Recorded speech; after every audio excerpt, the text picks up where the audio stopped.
взаимоотношения с Российской Федерацией – это приоритет во внешней политике нашей страны.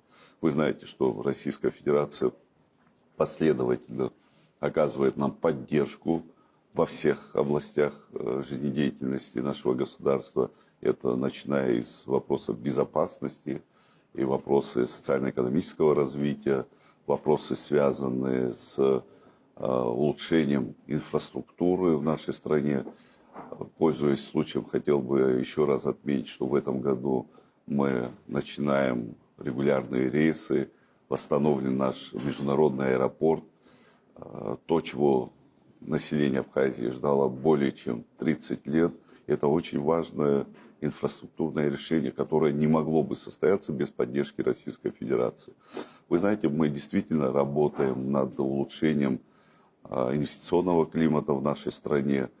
За последние годы десятки миллиардов рублей в виде частых инвестиций пришло в экономику Абхазии. Это дополнительные рабочие места, это дополнительная налогооблагаемая база, это возможности развития отраслей экономики. В этом смысле мы обязаны развивать эти взаимоотношения в первую очередь на благо нашего государства.